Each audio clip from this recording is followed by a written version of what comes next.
Can everybody hear me? Yes. Okay, thank you. Welcome to Shamatha Practice, Developing Mindfulness. This is class number 2. One piece of information, the slides and video from last week are available on the website, on the Shantideva website. The link is in the chat. So if you're interested, please. Okay, thank you. Glenn, would you like to start now? Sure. Okay, I think it's time to start.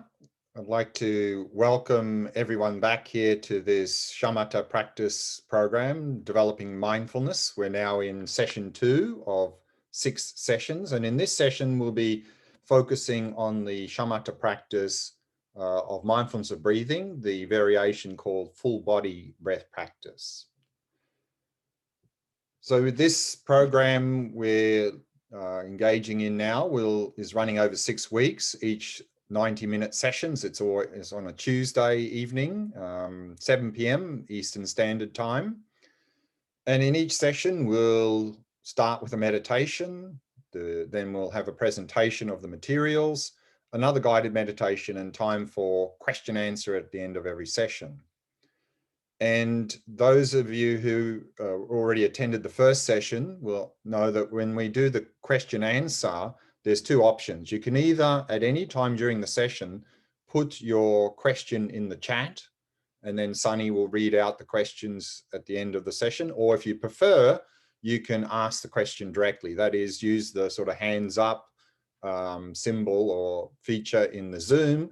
And then you can, at the end, when Sunny asks you to, you can put on your webcam and your mic and ask me the question directly. So you've got these 2 choices for question answer. In this 6-week program, last week, we began with an introduction into the Shamatha practice.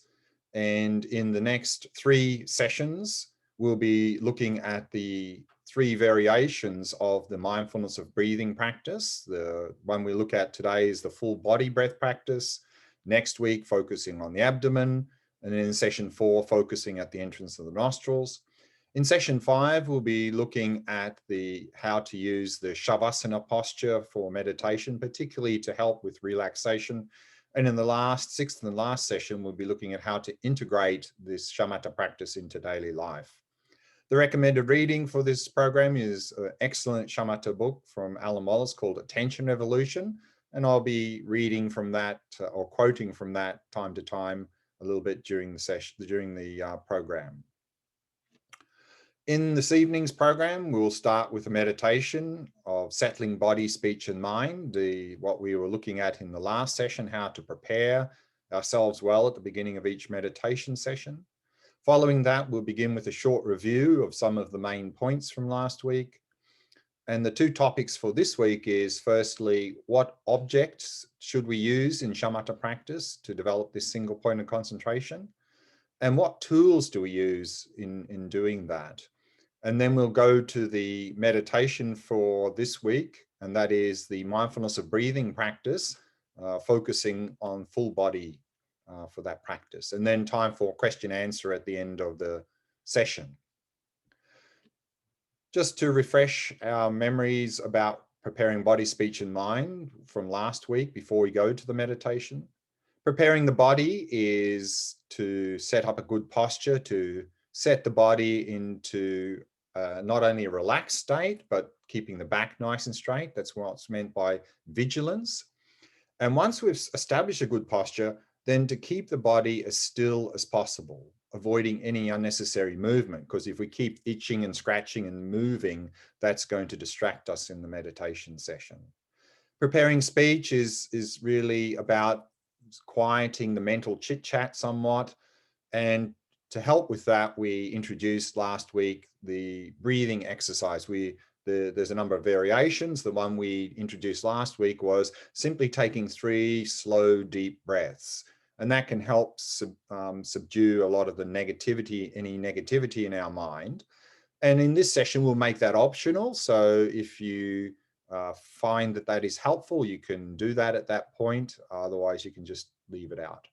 And then also subsequent to that is simply allow the breathing to settle into its natural rhythm, meaning not trying to control or manipulate the breath in any way. Simply allow the breathing to do whatever it needs to do. So we're not trying to make the breathing shallow or rhythmic or anything like that. Just let it flow naturally.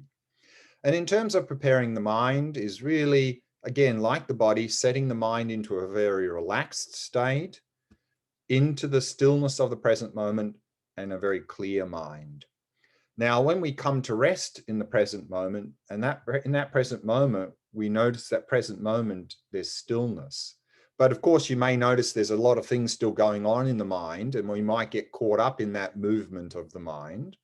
And so if you're finding that in terms of preparing the mind is still going all over the place, then to help, we can anchor ourselves in the breath. And so that's what we'll do in this meditation session. As part of preparing the mind, resting it in the present moment, anchor ourselves a little bit in the breath, and then we'll do a little bit of a main meditation following that. But mainly here, again, emphasizing the preparation, preparing body, speech, and mind. If you'd like to find a nice, comfortable posture, let's do that meditation now.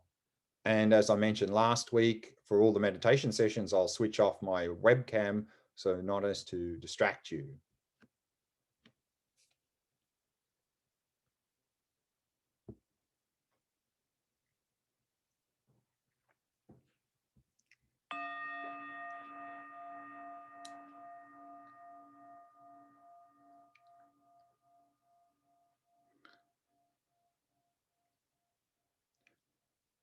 Allowing your awareness to descend into the body.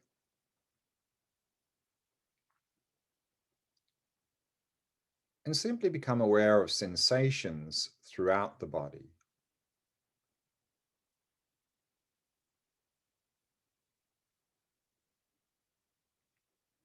And if you notice any areas of tightness or tension in any part of the body, then use the out breath to relax and release that tightness or tension.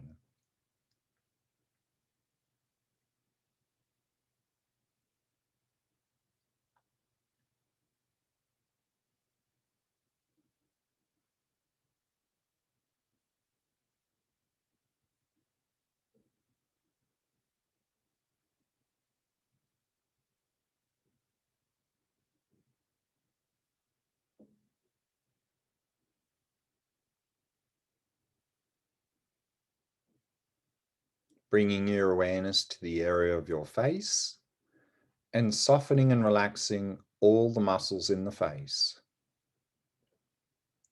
The mouth and jaw, soft and relaxed. And all the muscles around the eyes, soft and relaxed.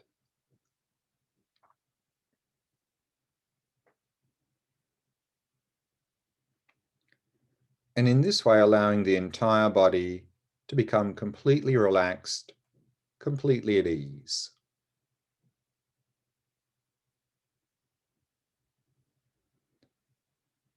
And whilst at the same time, allowing the back to remain nice and straight.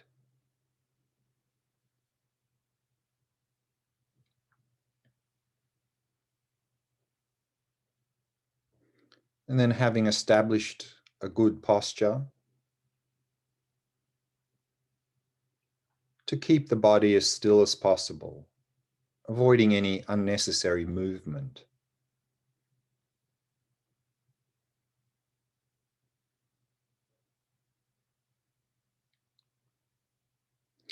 And then if you find it helpful, you can take 3 slow, deep breaths, maintaining awareness of sensations throughout the body as you breathe.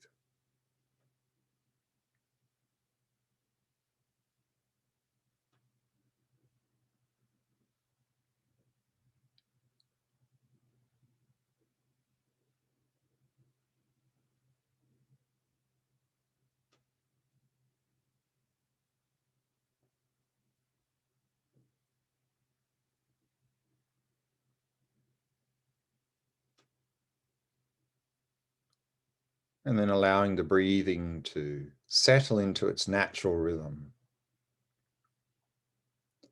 Not trying to control or regulate the breath in any way. Simply allowing it to flow naturally and effortlessly.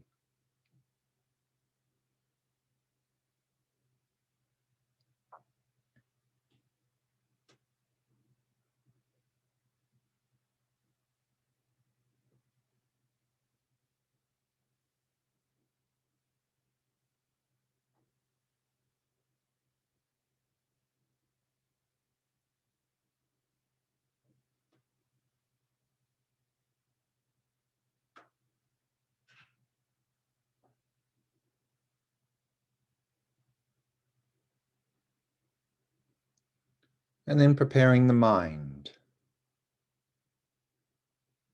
So letting go of all activities of the mind and simply allow the mind to come to rest in the present moment.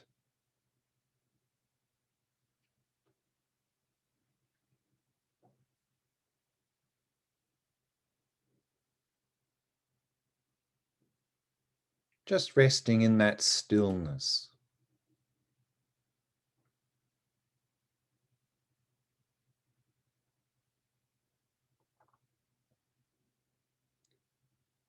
Allowing the mind to remain relaxed, still, and clear.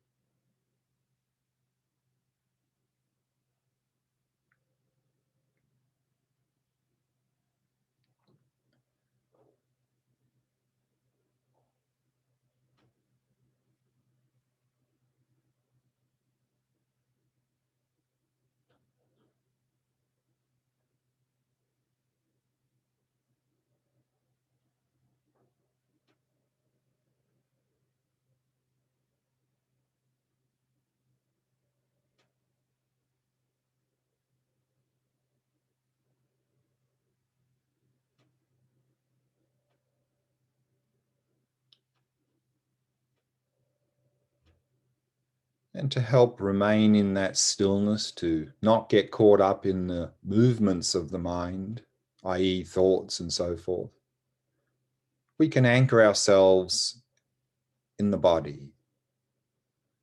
So it's a little bit in the background, noticing any sensations in the body connected with the breath.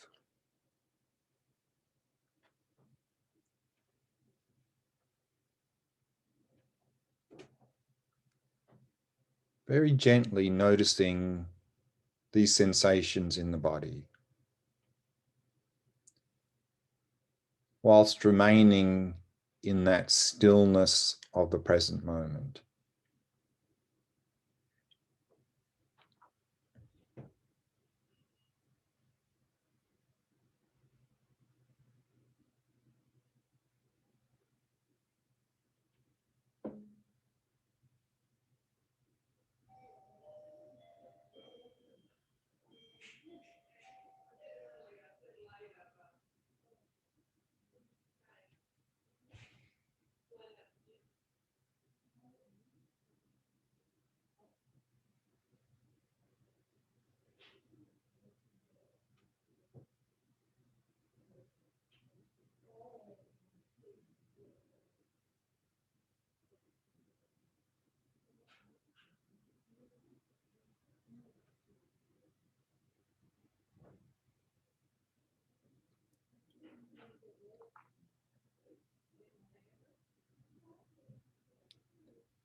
And if you find that you've got caught up in any thoughts and got carried away, no need to get frustrated or upset.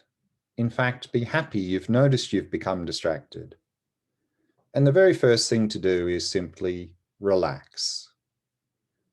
And then release the distraction. And then come back to the body, to the breath. So relax, release, and return. each time you become distracted. Simply keep coming back to the breath, to the body, again and again, patiently and happily, and just resting in that stillness.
Allowing the body to remain relaxed, still, and vigilant.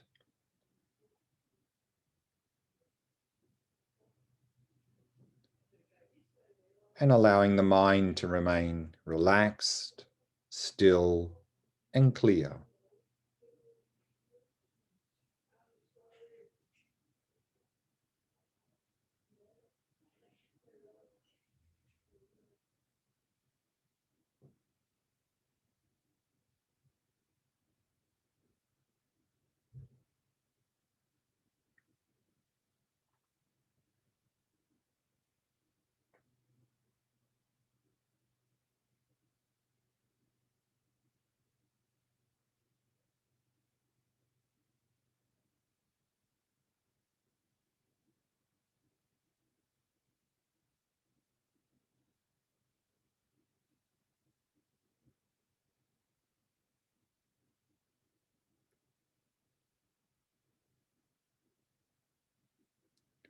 Remaining in that stillness.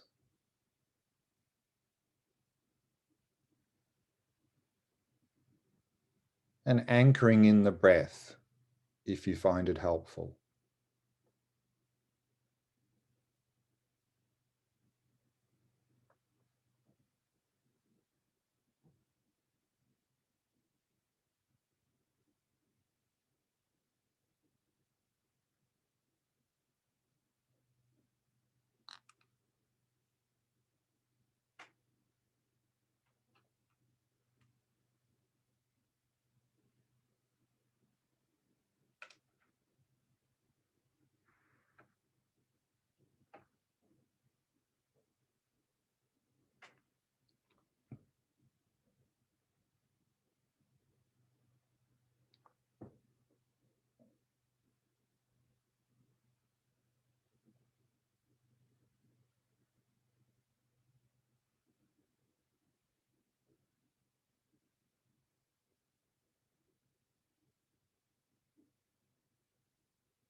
And we can bring the meditation to a close.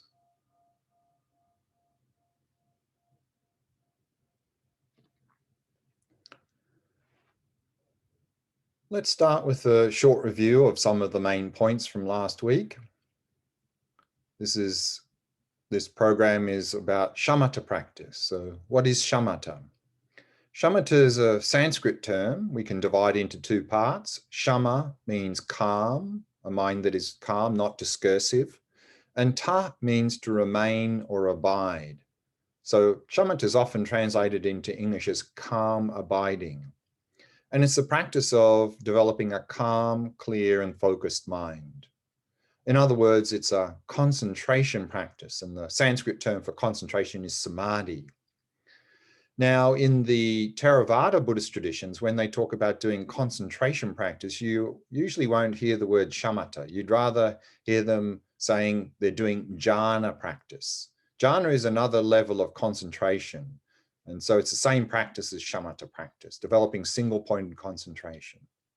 Why is this practice so important? We saw there that in terms of everyday life, doing this practice, we'll be improving our attention skills, which means we'll be much more effective in everything we do, much better mental balance, less agitation and stress. Instead of being the slaves of our mind, we'll become the masters of our mind, and often translates also into some physical health benefits, better quality of sleep, for example. But at a deeper level, the main purpose for doing this shamatha practice is in the pursuit of genuine happiness.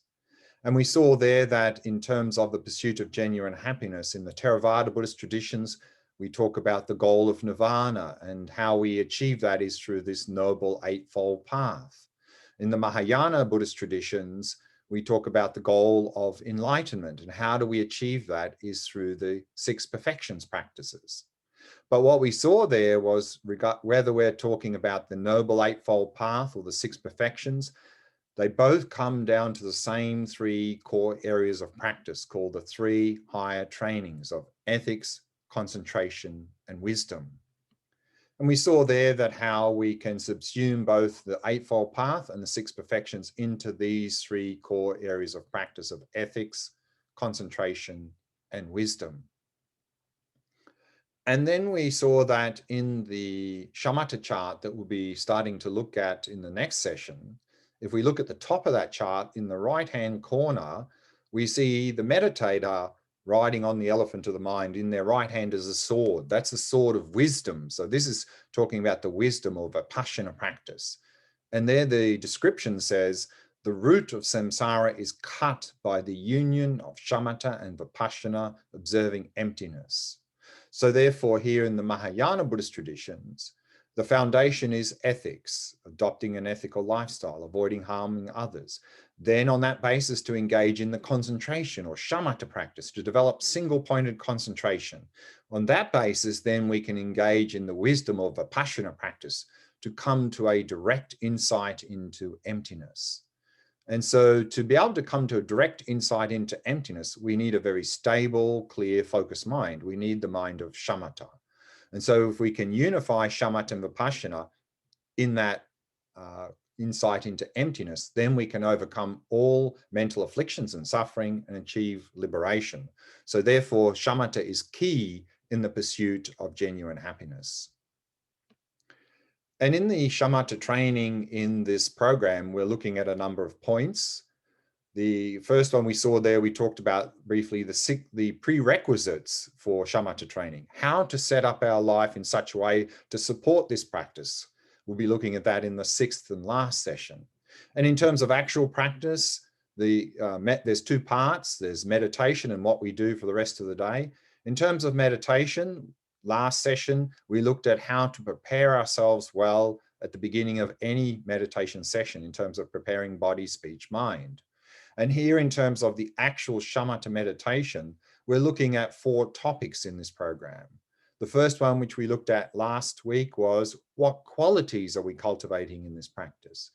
And the 2 topics for this session is what objects should we focus on and what tools do we use in this practice? In the next session, we'll be looking at what sorts of faults can arise in this training and how do we overcome them. And then again in session 6, we'll be looking at how to integrate this shamatha practice into daily life. And then starting in session 3 and then continuing in 4 and 5, we'll be looking at the stages of progress in this practice. We'll be using this color diagram that you've all got access to and the other 2 charts associated with that. But 2 points from last session before we go to this week's topic, and that is, again, the posture. That it's important to set up a good posture at the beginning of a meditation session. And here we have a quote from Padmasambhava, great 8th century Indian master who first brought Buddhism into Tibet. And he said, if you do not know how to place your body in the good posture, the genuine meditative state will not arise in your mind stream, or even if it does, it will run into problems. So the posture is important. We want to be able to set our body into a good posture so that we can basically forget about the body and focus on the meditation, and that the body does not create problems in the meditation. And we talked about that 7-point posture, 7 things to look for. But in all of those, the 2 sort of core elements is to keep the back nice and straight and to allow the body to be completely relaxed. And to then keep the body as still as possible, avoiding any unnecessary movement. And in terms of posture, later in session 5, we'll be looking at how to use the Shavasana or corpse posture as a valid meditation posture, and very helpful for cultivating that relaxation. And then also in the last session, we looked at what qualities are we cultivating in this shamatha practice.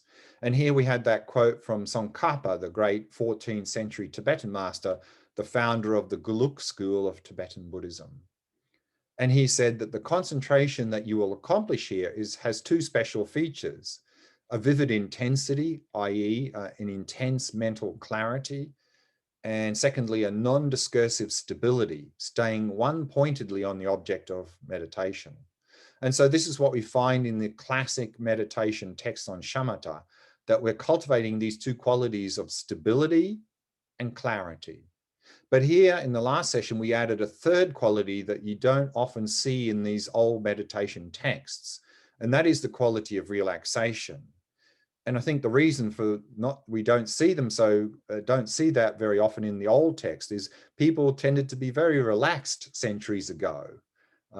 But that's not generally the case in the modern society, that due to the lifestyle and the environment we live in, we tend to be very agitated, have a lot of stress and constantly bombarded by stimulus and have a lot of tension in our body and mind. And we tend to bring this into meditation practice. And we apply a lot of tension in meditation, and then we have all sorts of problems. And we had that quote from Attention Evolution from Alan Wallace, and also from my own personal experience and talking to many people who do this sort of practice. I can't overemphasize this point enough, the importance of having a relaxed body and a relaxed mind as a basis for shamatha practice, as a basis for any meditation practice. That first we need to sink these deep roots of relaxation to be able to support this trunk of stability, using the analogy of the tree. And then the stronger the trunk of stability, the higher the branches and leaves of clarity can grow. So we are to emphasize these qualities in this order. First, establish relaxation. Then we can work on improving stability of attention. Then we can work on improving the clarity of attention. Let's now go to the 2 topics for this session today. And we'll begin with a quote from Attention Evolution. And here we're talking about what object should we use for this practice? Because we're developing concentration, single-pointed attention. So we are to focus on an object single-pointedly. But what object should we use? And in the meditation texts, often many different objects are described as possibilities for this practice. But here in Attention Evolution, Alan Wallace is recommending 3 particular objects. And he says to guide meditators along these 10 stages, and these 10 stages, the stages will be begin to look at tomorrow, the stages to Shamatha. There's 9 stages and then the goal of Shamatha. And we see here that color diagram that we're going to begin to use next session. He says, I have chosen from Buddhist teachings 3 techniques that I have found effective for people in the modern world. For achieving the first 4 stages, I recommend mindfulness of breathing. Beginning with the 5th stage, I recommend a method called settling the mind in its natural state. That's the name he gives for the shamatha practice of simply observing the mind, in other words, observing our thoughts. And then he says, with the instructions for the 8th attentional stage onward, we move on to the still subtler practice of maintaining awareness of awareness itself. The technique is called shamatha without an object. So in this practice, we're simply resting in awareness, knowing that we're aware. And so these are the 3 objects that he recommends, and we'll look at why he recommends each one, why they are particularly suitable for us in the modern world. So firstly, in terms of using the breath, and the breath is probably the most widely emphasized object in most Buddhist traditions. And here we begin with a quote from a great 4th century Indian Buddhist master, Sangha, who says, if involuntary thoughts particularly dominate your behavior, then focus the mind in the mindfulness of the exhalation and inhalation of the breath. And I think that accounts for about 95% of the modern day population. We're all caught up in a lot of obsessive compulsive thinking that dominates our behavior. And so therefore, for many of us in the modern world, at least initially, probably the best object to use is the breath. And that's why we are using that in this program. And this is also what Alan Wallace is recommending. That's where we start. And what are the advantages of mindfulness of breathing, focusing on the breath, is that by focusing on the breath, it gets us out of our obsessive compulsive discursive thinking mind and into the body. And most of our obsessive compulsive thinking is about the past and the future. And certainly from a Buddhist perspective, and modern studies are showing the same thing, is that if we live in the past and the future, that's a source of a lot of unnecessary unhappiness. The physical sensations of the breath only happen in the present moment. So by focusing on them, it gets us out of that discursive mind into the body and gets us out of the past and the future into the present moment. And also the breath is something readily available. It's always there. And compared to some of the other objects, it's a little bit easier to focus because it's a physical object rather than a subtle object such as the mind. And so this is why we are using this in this program. Now we'll be looking at 3 variations of mindfulness of breathing practice. The first one, which we're going to do the meditation shortly, is the full body breath practice. And that's simply where you notice sensations anywhere in the body connected with the in and out flow of the breath. This is particularly conducive for helping to establish the basis of relaxation. Next week, we'll move to focusing on the area of the abdomen, the rising and lowering of the abdomen. This is particularly conducive for helping to improve stability of attention. And then in the following week, we'll be moving to focus at the entrance of the nostrils. And this is particularly useful for improving clarity of attention because it's a much smaller area of focus. But let's briefly look at some other objects that we can use in this practice before we go to the mindfulness of breathing practice.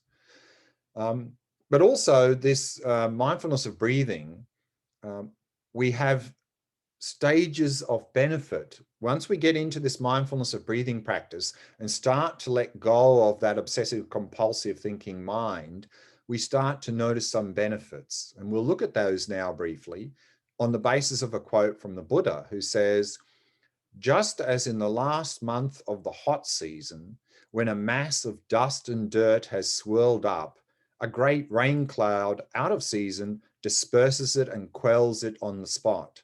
So too, concentration by mindfulness of breathing, when developed and cultivated, is peaceful, sublime, and ambrosial dwelling, and it disperses and quells on the spot unwholesome states whenever they arise.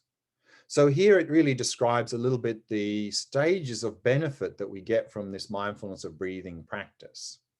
and here the first word is peaceful. So initially, when we start this mindfulness of breathing shamatha practice, what we'll notice is because we're getting out of obsessive compulsive mind, our mind starts to become calmed down, and we start to have this little taste of calmness or peacefulness in our mind. And then once we get a little more and more deeper into the practice, then also because of that focus on the breath, we're going to, the next word, sublime, is we're going to start to have this sense of well-being in the body and the mind, not just calm, but a sense of well-being in the body and the mind. And if we continue this practice, then we'll start to even have these very blissful, joyful experiences in the body and the mind. And then once we come out of shamatha meditation and during daily life, then as the quote here is, says that this, due to the force of this practice, it will quell mental afflictions in daily life, because now our mind has really become much more calm and focused. It's harder in daily life for mental afflictions, for agitation, for anger, jealousy, craving to come up. And if they come up, they're not as strong and they subside much more quickly due to the force of this shamatha practice. So enormous benefits here through doing this shamatha practice, observing the breath. And before we go back and look at that practice in more detail, let's now look at some other objects that we could use in this shamatha practice and what are the benefits of using those objects. And first we can look at the shamatha practice of observing the mind, observing our thoughts. And here we have a quote from a great 19th century Dzogchen master, Dujung Lingpa, who says, "Some cannot calm their thoughts because the mind is so agitated. Such people should relax and let thoughts be as they are, continually observing them with mindfulness and introspection. By just letting thoughts be without having to do anything with them, all appearances lose their capacity to harm." And so this is the practice of observing the mind, simply observing any thoughts and emotions that are arising in the mind. And here the word thoughts doesn't mean just thinking, it means any sort of conceptual activity. It just not only means thinking, it means any emotions that come up, any mental images, any memories, and so forth. Now, many of us in the modern world tend to be the slaves of our mind. We tend to be tormented and overwhelmed by our thoughts, emotions, memories, and so forth. And we don't often know how to deal with them. So what we try to do is we try to block them or suppress them. And that just brings a whole lot of more problems. So we really are often very much the slaves of our mind. And if we try to fight with our thoughts and emotions and memories, that's just like throwing petrol on the fire. They just get worse. So here, we don't need to fight with our thoughts, emotions, and memories. It says just let them be without having anything to do with them, meaning simply watch them, because thoughts, emotions, and memories and so forth from their own side have no power to harm us. They only have power to harm us if we give them power, either by identifying with them and following them, getting caught up in them, or trying to suppress them. Then they have a lot of power to harm us. If we simply watch them, they're virtually nothing. They can't do anything to harm us. We can simply watch them arise and pass. And therefore, here the quote says, therefore, if we can do this, all appearances lose their capacity to harm us. So therefore, we'll actually become the masters of our own mind instead of being the slaves of our own mind. And we don't need to fight with them. We don't need to suppress them. And therefore, this practice is also very much a healing practice, because a lot of mental and even physical problems we experience is due to suppressing these unpleasant thoughts, emotions, memories, and so forth. By simply acknowledging them and observing them, they can release themselves and we can start to really heal the mind. And also, if we're simply observing the mind and then all the thoughts coming up in the mind, that we can come to really intuitively come to an insight into the nature of our mind, which is vipassana. So even though this is a shamatha practice, it's very much a bridge into the vipassana practice. So these are some of the enormous benefits for using the mind as the object, simply observing our thoughts. And then the other object that Alan Wallace was recommending was simply turning awareness in upon itself and simply knowing that we're aware. And so here, this is described by, again, Padmasambhava, the great Indian master from the 8th century. He says, while steadily gazing into the space in front of you, without meditating on anything, steadily concentrate your consciousness without wavering. So in the mindfulness of breathing practice, we're aware of the breath. In the practice of observing thoughts, we're aware of thoughts. Here, we're simply turning awareness in upon itself and simply knowing that we're aware. And he says, having nothing on which to meditate and without any modification or adulteration, place your attention simply without wavering in its own natural state, its natural lucidity, its own character, just as it is. Remain in clarity and rest the mind so that it is loose and free. This also has enormous benefits, particularly for us in the modern world. Again, many of us in the modern world are caught up in a lot of obsessive compulsive thinking. And by turning awareness in upon itself and just knowing that we're aware, we can disengage from all that obsessive compulsive thinking. So it's a little bit like putting the mind into neutral gear. There can still be a lot of this obsessive compulsive thinking going on, but now because we've turned awareness in upon itself, they can't go anywhere, they can't do anything. And so they can still run, but they're not causing any problems.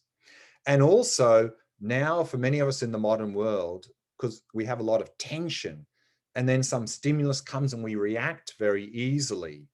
It's a little bit like our mind is tight and constricted, a little bit like the water in this cup here, is that if we have a little pebble and drop that into the water here, then the surface is completely unbalanced. Likewise, because our mind tends to be very tight and constricted, some little stimulus comes our way in daily life and we easily react and get unbalanced.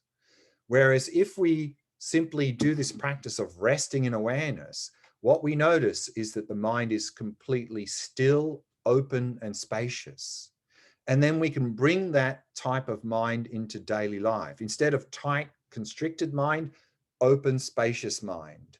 And then the analogy is that if you drop that same pebble into a large, still lake, there's hardly a ripple. Similarly, if we are resting in this open, spacious stillness of awareness and some stimulus comes our way, some small stimulus, hardly a ripple. We won't react. We won't get overwhelmed by stimulus. We can simply be fully present and respond accordingly. And also by resting in awareness, just resting in that state, this is very much a bridge into Vipassana practice. We can really come to an intuitive insight into the nature of our mind.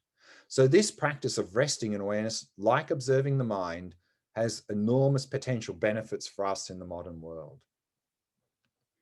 And then also in his Shamatha part of his Lam Rim text, Tsongkhapa, the founder of the Gluk school, he says, alternatively, you achieve concentration by focusing on the body of the Tathagata. Tathagata means Buddha. So what he's recommending here is to use a mental image of a Buddha as the object. And that can be very powerful because it's a virtuous object and it's very much a preparation for Tantra or Vajrayana level of practice, because there we're visualizing a lot of Buddhas and deities and so forth. So if we're very familiar with that sort of process of visualizing Buddha in Shamatha, very helpful later in Tantra. But it's a very complex visualization and many people find that extremely difficult to focus on because many of us in the modern world not so good at visualizing, but it can be a very good object to use.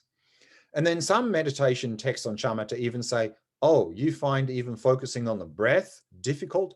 Okay, what you need to do then is find yourself a stick or a pebble or something, put it down and look at it.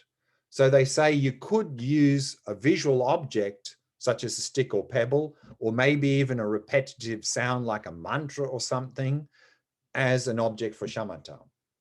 And these could help you to get into the Shamatha practice.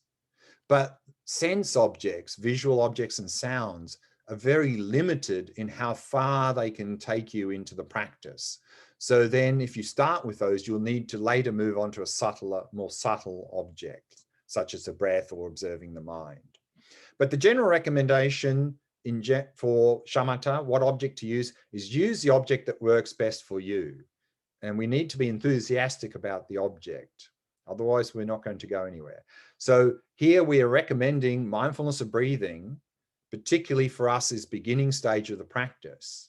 But many people find this quite boring. And if we find it boring and we're doing the practice, we're not going to get anywhere. So we need to get some enthusiasm by understanding the benefits of mindfulness of breathing. Particularly, we saw in an earlier slide that we can really have a lot of calm in our mind, a sense of well-being, a lot of joy in our mind, and also then have an effective basis for Vipassana practice. What we don't want to do is keep changing the object from one day to the next. In fact, here we have a quote from Tsongkhapa. He says, if you cultivate concentration by moving to many dissimilar objects of meditation, it will be a great impediment to achieving shamatha. So we can experiment initially with a number of different objects until we find one that we really resonate with. But then once we found that object, stick with that object. Otherwise, if we keep moving objects, we become the jack of all trades and the master of none. That's objects. Now, what tools do we use in this practice? And here we have a quote from a great 6th century Indian master, Bhavaviveka, who says, the out of control elephant of the mind, and we see this in this Shamatha chart we'll begin to use tomorrow, that the elephant symbolizes the mind. And we see here in the beginning stage of Shamatha practice, the meditator there, and the elephant of the mind running wildly ahead of the meditator. That what we notice initially is our mind is very much out of control. And he says it is to be bound to the firm post of the observed object using the rope of mindfulness. So we are, figuratively speaking, tying our mind with a rope of mindfulness to the object. And we see that in the meditator's left hand, the rope of mindfulness. And then he says, and gradually brought under control by the hook of introspection. In the meditator's right hand is the hook, is quality control. So these are the two main tools we use in the shamatha practice, rope of mindfulness and hook of introspection. Let's look at those two tools in a little bit more detail before we go to the meditation for this session. Mindfulness is original Sanskrit term is smrti, the Pali term is sati, and both of those terms literally mean to remember. So mindfulness is defined as basically to remember the object, to hold the object, to not forget the object. And so it's defined as the faculty of sustaining voluntary attention continuously upon a familiar object without forgetfulness or distraction. And this mindfulness, this is the main tool that we are cultivating here in shamatha practice. By cultivating and developing our mindfulness, we can therefore improve our attention skills and develop single-pointed concentration. And we see this definition of mindfulness being very much reflected in both the Theravada Buddhist traditions and the Mahayana Buddhist traditions. Here we have a quote from a great 6th century Indian master within the Theravada Buddhist traditions, Buddhaghosa, and he says, mindfulness has the characteristic of remembering. Its function is not to forget. It is manifested as guarding. And again, we have a quote from a Sangha, great Indian master from the Mahayana Buddhist traditions. And he says, what is mindfulness? It is the non-forgetfulness of the mind with respect to a familiar object having the function of non-distraction. Now, what we need to remember or realize is that mindfulness in a lot of modern day traditions has been redefined to mean something a little bit different. And here we have a quote from Alan Wallace's Intention Revolution, the recommended reading for this program. And he says, the modern Vipassana approach views mindfulness as non-discriminating, moment-to-moment, bare awareness. The Indo-Tibetan tradition, however, characterizes mindfulness as bearing in mind the object of attention, the state of not forgetting, not being distracted, and not floating.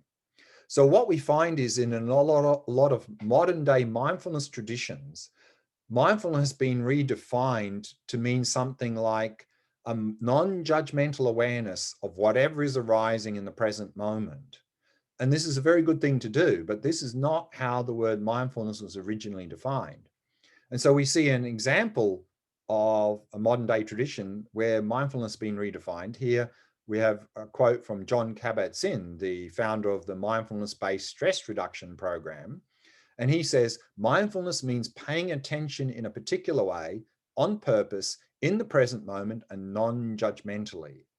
So we need to be aware of this difference of usage of the word mindfulness, that modern traditions often have redefined the word mindfulness to mean something such as this we have here.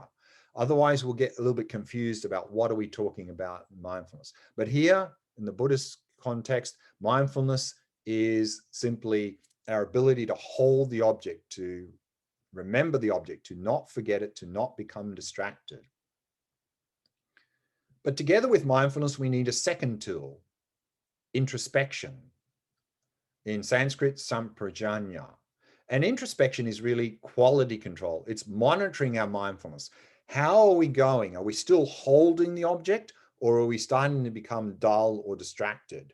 So my introspection is defined as the mental faculty having the function of monitoring the state of one's body and mind. Now, this samprajanya is sometimes translated as alertness or vigilance, but I think these are not very precise translations, because alertness and vigilance are too broad, because introspection is all about monitoring internally the body and the mind, whereas we can be alert or vigilant to external things as well.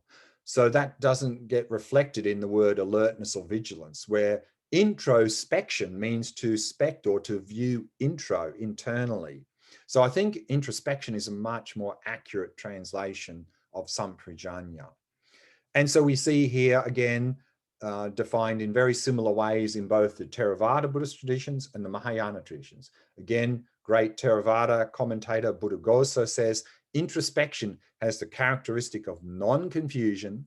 Its function is to investigate. It is manifested as scrutiny, scrutinizing body and mind. And here we have a quote from a great Mahayana Indian Buddhist master, Shantideva, from the 8th century. He says, in brief, this alone is the definition of introspection, the repeated examination of the state of one's body and mind. These are the two tools we use in shamatha practice. The rope of mindfulness to tie the mind to the object, to hold the object, to not get distracted. And then we have the hook of introspection, is quality control, monitoring that mindfulness. How are we going? Are we still focusing on the object, or are we starting to become dull or distracted? They are the two main tools. Let's now go to the meditation for this session. We're focusing on mindfulness of breathing, the sensations of the breath, the full body variation of the breath practice. And here, if you want to read more about it, Attention Revolution on page 17. What is the object? What are we focusing on here?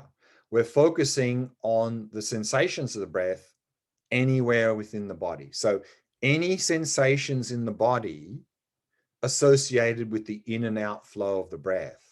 So this is a very diffuse object.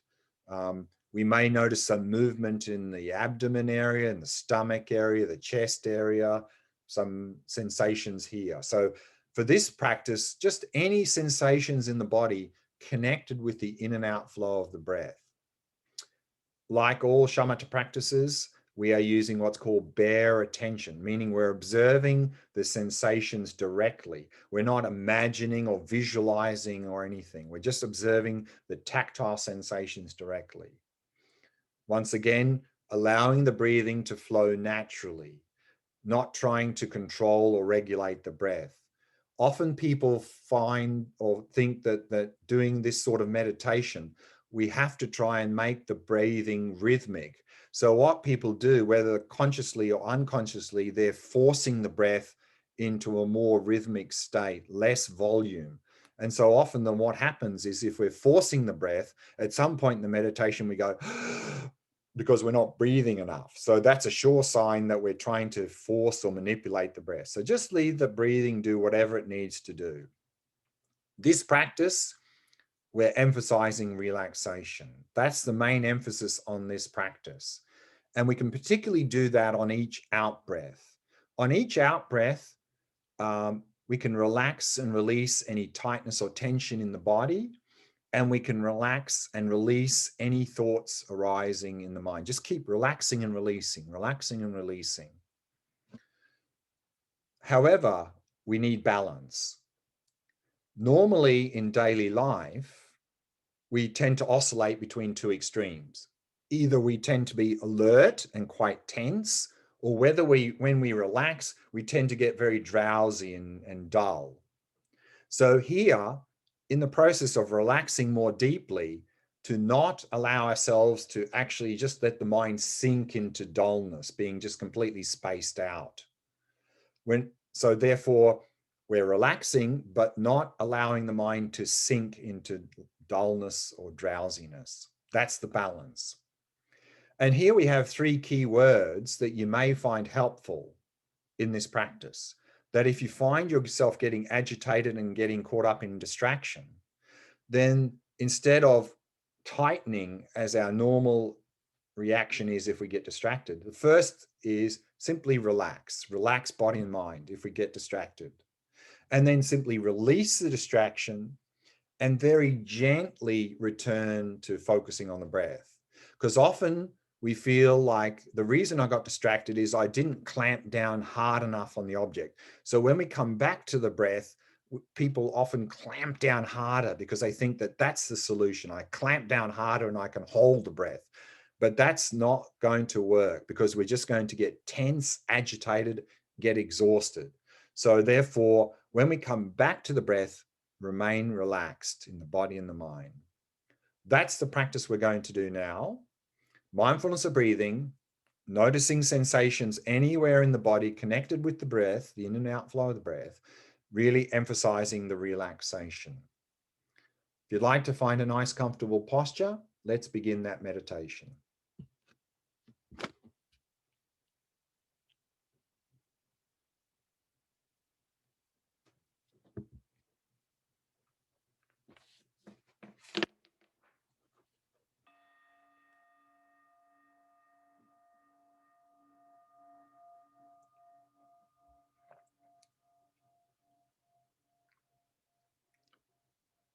As always, we begin by preparing the body,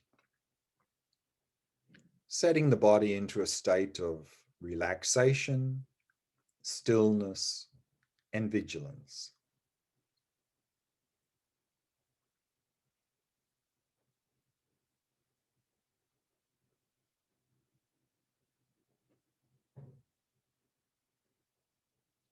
Using the out-breath to relax and release any tightness or tension in any part of the body.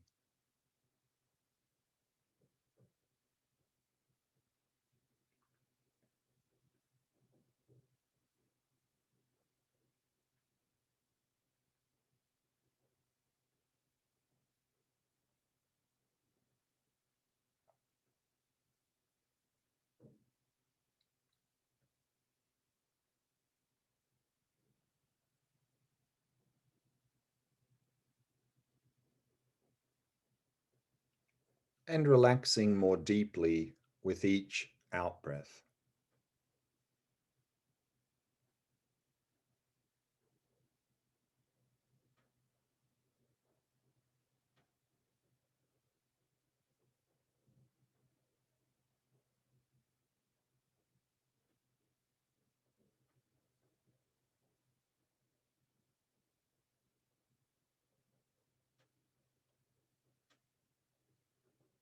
Allowing the breathing to settle into its natural rhythm. Simply allowing it to flow naturally and effortlessly.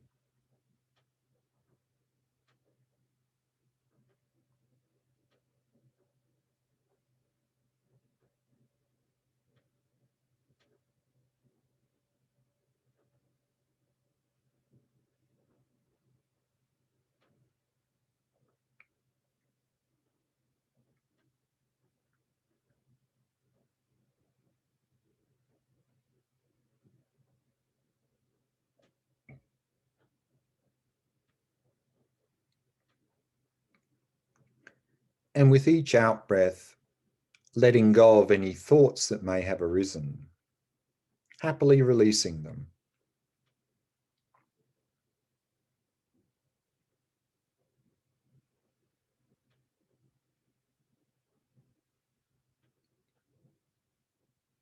And simply allowing the mind to come to rest in the present moment.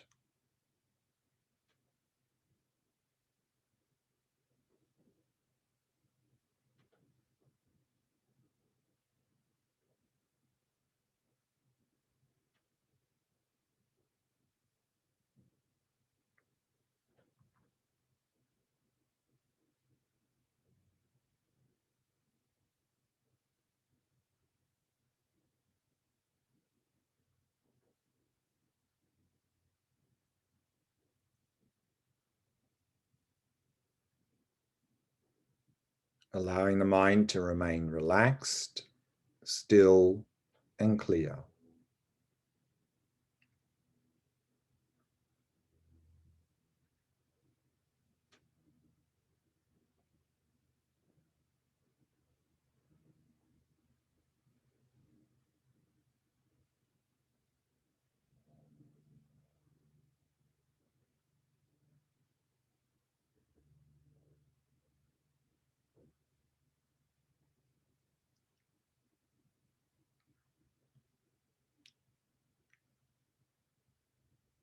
And now, whilst maintaining that relaxed body and relaxed mind,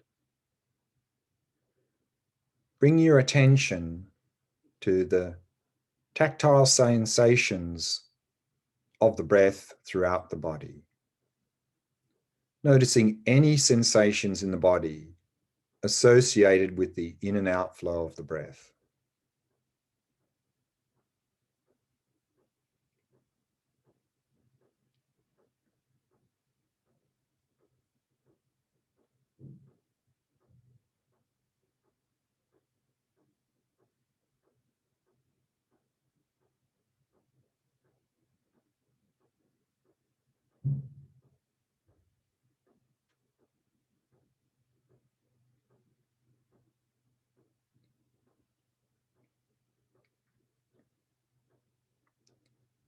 And maintaining an ongoing flow of mindfulness of the sensations of the breath throughout the entire cycle of each in and out breath.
And if you find that you've got distracted from the breath, the first thing to do is simply relax. Then release the distraction and very gently return to focusing on the breath. So every time you get distracted, relax, release, and return. Simply keep coming back to the breath again and again, patiently and happily.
Maintaining that ongoing flow of mindfulness of the sensations of the breath throughout the entire cycle of each in and out breath.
We can bring the meditation to a close.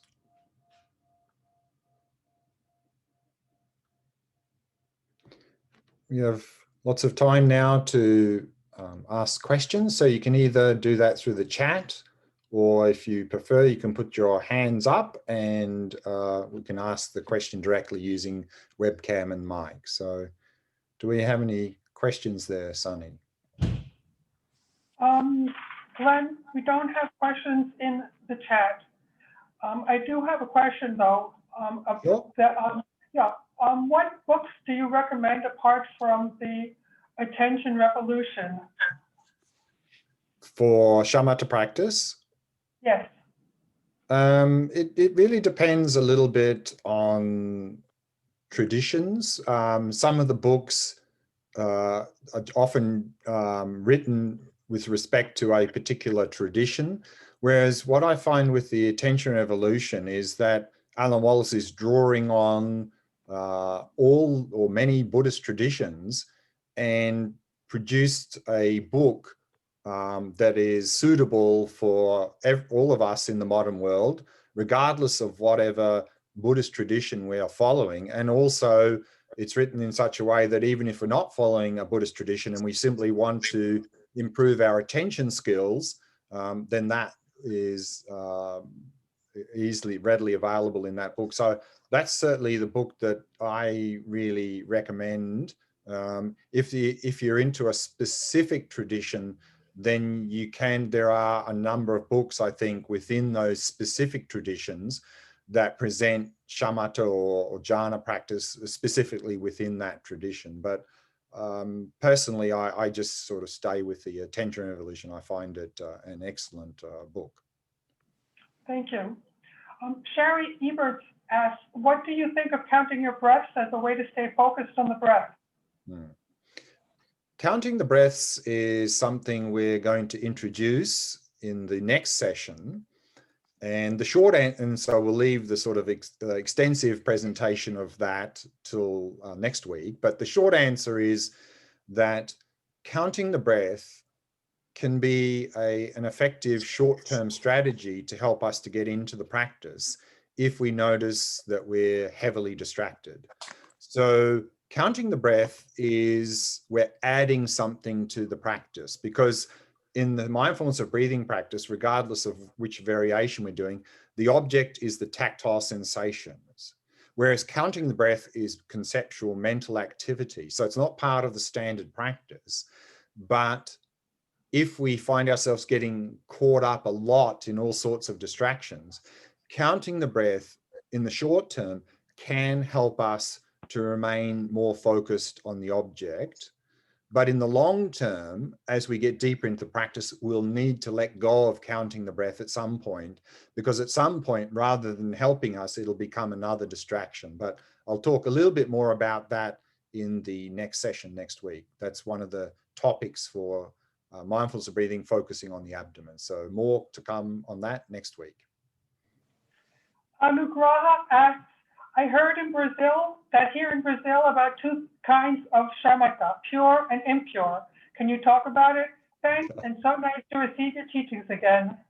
Yeah, I'm not quite sure what the words pure and impure relate to. However, of course, just a little bit on that point is that in general, or what we find unfortunately happening, particularly with shamatha and this mindfulness, is that in the modern day traditions, various different traditions that are springing up in the modern day world, mindfulness is seen as something useful. But what can often happen is mindfulness is taking it, and they're often taking it from the Buddhist context, and they take it out and they go, wow, this mindfulness is really good. Let's use that. And often, sometimes they're trying to put something together that's useful, but sometimes, unfortunately, they're just trying to put something together where they can make lots of money or become very famous or so forth. And so what we find, unfortunately, sometimes is that in some of these modern mindfulness traditions, mindfulness is sort of presented as the magic pill, that if you take this magic pill of mindfulness, all your problems will go away. They won't, because unfortunately, mindfulness is one tool within a larger framework. And if we strip away that larger framework and just present mindfulness, then not only won't mindfulness solve our problems, it could simply make them worse. Because without that framework, if we just get a little bit more mindfulness, if we have, for example, a very dysfunctional lifestyle where to make money, we cheat and deceive people, then if we add a little bit of mindfulness to that, we might get better at cheating and deceiving people and then just have more problems in our life. So therefore, that would be sort of impure use of mindfulness, is simply using it out of context. So I think maybe here then, again, the word pure, impure. Pure would mean that to use it within a effective framework. And here we're presenting mindfulness within a Buddhist framework. And so if we want to follow the Buddhist path, then if to do the Shamatha practice, then we would need to have that framework. And we'll be looking a little bit at that framework, particularly in terms of the prerequisites in session 6 in this program. So perhaps that's what they mean by pure and impure. Lisa Malkin asks, can we download a guided meditation that we can use on our own? Yeah, guided meditations in any, whether it's shamatha or vipassana or compassion or whatever practice we're doing, guided meditations, at least initially, can be helpful to learn the practice, that someone is guiding us through the practice step by step. And that can be helpful to get to learn the practice well. But then at some point, I think we need to let go of listening to that guided meditation that we've now learned, because otherwise we can get a bit lazy and just sort of press the button and sit there really not doing the practice, just spacing out and thinking we're doing the practice. We get very lazy. So once you've followed the guided meditation a number of times and you know the practice well, then let go of the guided meditation and then do it without the guided meditation. What we can do, maybe some months down the track, return to that guided meditation just to make sure that in the interim, we haven't started introducing things and forgotten what we're supposed to do in the practice, and our practice hasn't sort of deviated off what it's supposed to be. So then we can sometime later go back and go through the guided meditation again, just to make sure we're on track. So yes, the guided meditations can be helpful to initially to learn the practice, but then we need to let it go and just do the practice without the guided. Otherwise we can get very lazy. And then of course, once we get deeper into the practice, if we're listening to a guided meditation, then any instruction that comes is another distraction. Initially it's helpful because it reminds us, but then at some point you're going to find that the guided meditation is just going to annoy you because you're having to listen to that while you're actually going well in the meditation. So then at that point, let go of the guided meditation. Okay, thank you. Thank you. Any other questions? Okay. We've still got a bit of time. Okay, great. Pamela Patton asks, I think it would help me to try using a mantra as an object. I practice in the Tibetan FPMT tradition. Can you suggest a specific mantra? Should I say it myself or listen to it? Yeah. Mantra recitation in Tibetan Buddhist tradition, at least, is associated with Tantra or Vajrayana level of practice. And it has its own purpose within that context. So mantra is not something that you really find within the sort of sutra level of practice. Certainly within a standard shamatha practice, you wouldn't really see reciting mantra as one of the options for the object. Having said that, if you find, example, that the breath, you really can't get into that practice, you could, like I said earlier, is use a physical object like a stick or a pebble to focus on, or you can really recite a mantra, chant a mantra. But these physical objects, these sensory objects, sounds or visual objects, are quite limited in how far they can get us into the shamatha practice. So even though you could use a mantra to get into shamatha practice, it's not going to take you very far. So, you know, it's not certainly an object that you'll be able to move along all these 9 stages to shamatha. So if you do, like I said, what I would recommend is start, for example, with the breath.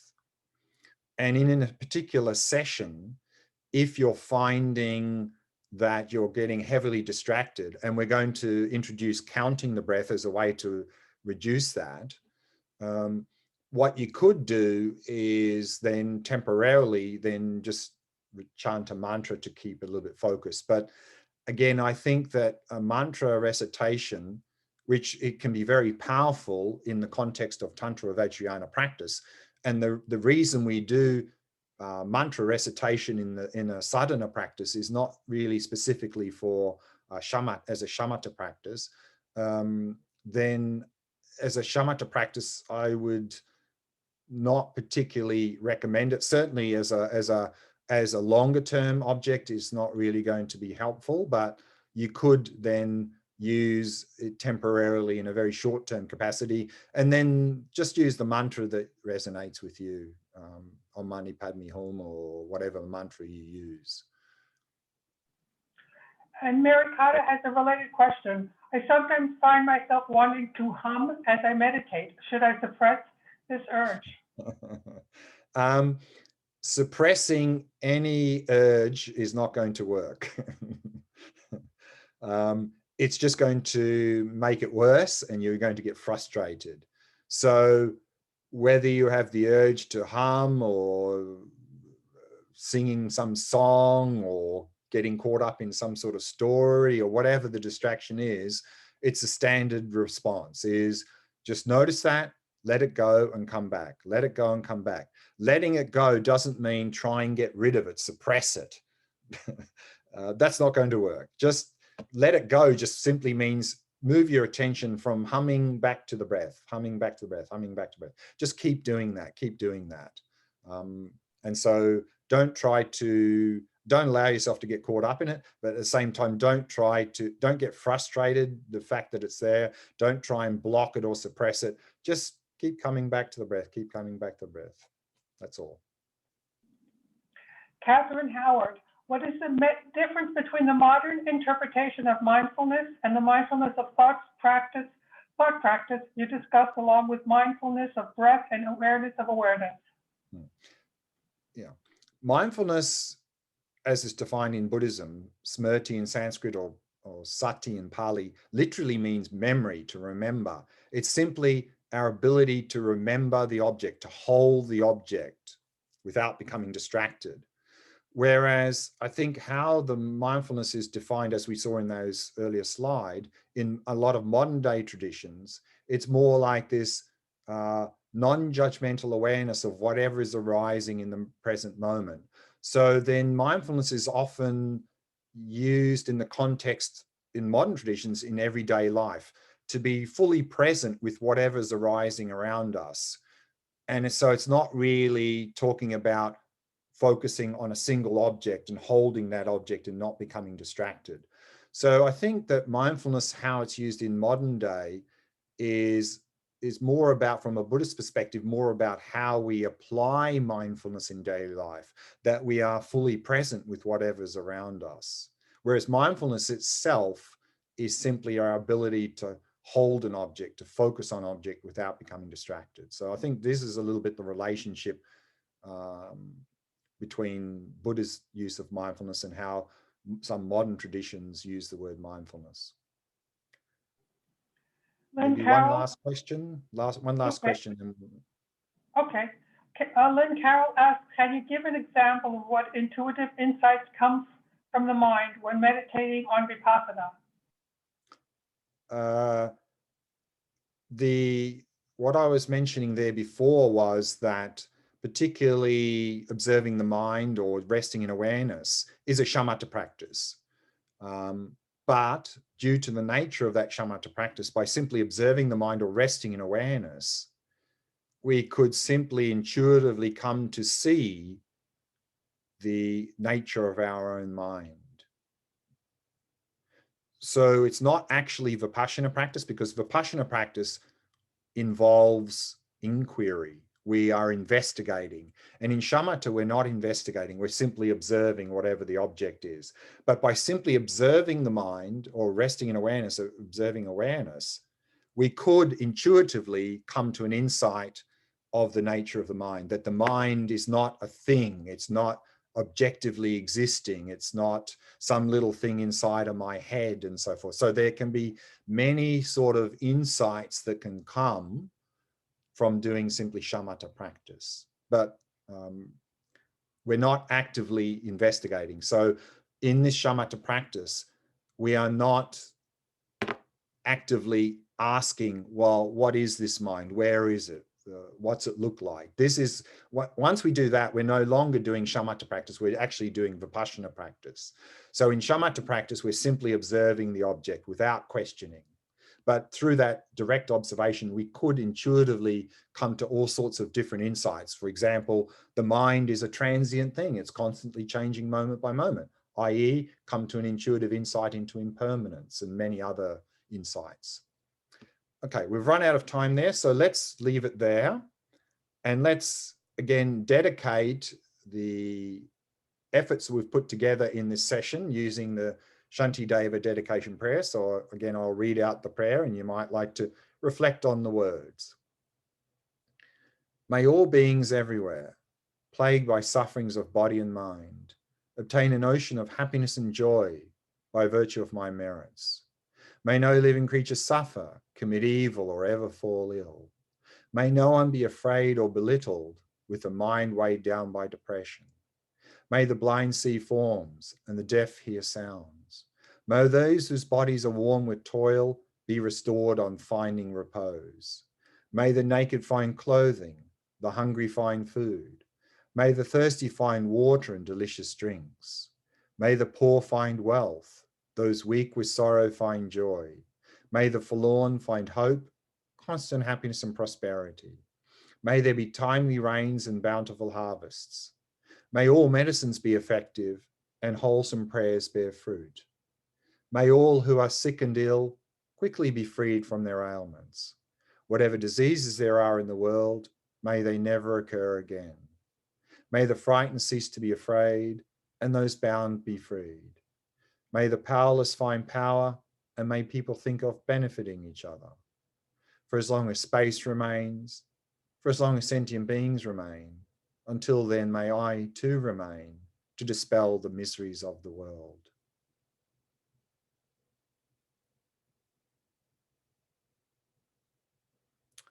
Thank you.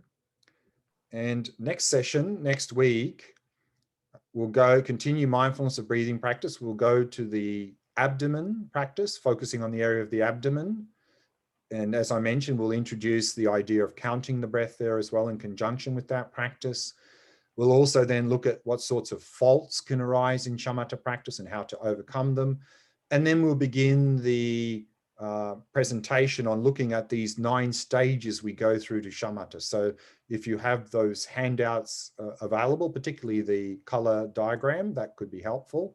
And so we'll be looking at that next week as well. So next Tuesday, same time, session 3, the mindfulness of breathing, focusing at the abdomen. So until then, stay safe, stay well. See you next Tuesday. Thank you, Glenn. Thank you, Glenn.